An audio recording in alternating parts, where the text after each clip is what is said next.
जी नमस्ते, मैं कुमार गुड्डू। आपने देखना शुरू कर दिया है जनसंवाद विक्रम, और इसी कड़ी में आपको बताते चलूं कि बिहार में विपक्ष की भूमिका नहीं निभाने के वजह से बिहार को क्या-क्या दुश्वारियों को सामना करना पड़ रहा है। बिहार यूं ही 20 वर्षों से विपक्ष के नेता के ज्ञान के अभाव के वजह से जो सरकारों की गलत नीतियां हैं उस पे आप प्रश्न खड़ा नहीं करते हैं तो लोकतंत्र में जो परिपाटी है कि सरकारें कुछ अगर काम गलत कर रही हैं तो उनको ध्यान आकृष्ट करने के लिए विपक्ष के नेता को खड़ा होना पड़ता है। अभी देखिए, ये बिहार में सीडी रेशियो के बारे में बहुत कम ही लोग जानते थे कि बैंकों के द्वारा जो हम लोग बैंक में जमा करते हैं उसका एक अनुपात है। जो अभी भारत का सीडी रेशियो है 78%, उसके अनुपात में बिहार को मात्र अभी जो भी सरकार कह रही है उसके हिसाब से 58% हम लोगों को मिलता है। इस बात को प्रशांत किशोर जी ने खड़ा करना शुरू किया पिछले 2 सालों से, और आज जाके मैं देख रहा हूं कि बिहार के सरकार ने उप मुख्यमंत्री सम्राट चौधरी के नेतृत्व में वो जो बैंकर्स का, नाबार्ड का, बैंक के बड़े बड़े पदाधिकारियों का सबका जो मीटिंग होता है उसका मीटिंग हुआ, और उस मीटिंग को बड़े अच्छे पैमाने पे लोगों तक पहुंचाने का सरकार ने काम किया है। उसी कड़ी में बताया गया कि राज्य स्तरीय बैंकर समिति के त्रैमासिक बैठक में वित्त मंत्री ने साख अनुपात,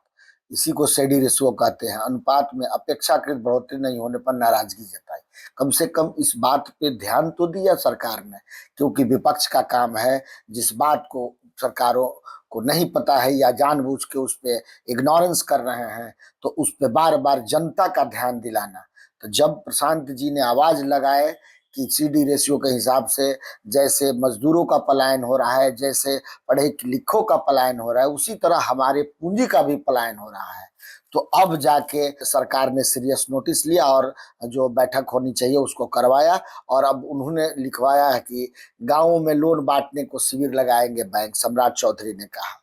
आपको एक आंकड़ा बताए देता हूं, जो सरकार के इसी पेपर में छपा है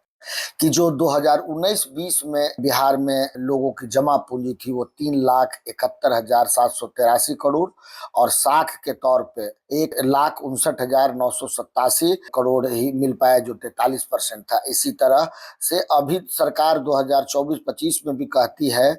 तो उस हिसाब से 58.59% ही सीडी रेशियो है, जबकि भारत का सीडी औसत रेडियो 78% है। ये 78 तब है जब बिहार जैसे लोगों को कम मिलता है, मगर आपको जान के हैरत होगी, गुजरात को 90% से लेकर 100% तक, तमिलनाडु को 105%, तेलंगाना को 105%, महाराष्ट्र को 100%, इन तरह के राज्यों को जो अमीर हैं उनका सीडी रेशियो बहुत ही हाई है, और हमारा पैसा कहीं ना कहीं जाके बिहार का पैसा दूसरे स्टेटों में डंपिंग हो रहा है। इस पे प्रशांत जी के आवाज उठाने की वजह से यह जो सरकार को स्टेप लेना पड़ा, यह प्रशांत जी का देन है। विपक्ष की भूमिका जो तेजस्वी यादव जी हैं वो साबित करते हैं कि इस तरह के पढ़े लिखे बातों में उनका ज्यादा कुछ जानकारी नहीं है, और जो अपने आजू बाजू भी जो लोग रखे हुए हैं वो भी इन सब चीजों को करने के लिए वो उन्हें प्रेरित नहीं करते हैं। कितनी बार जाति की जनगणना और अन्य जातिगत मुद्दों पे, आरक्षण के मुद्दों पे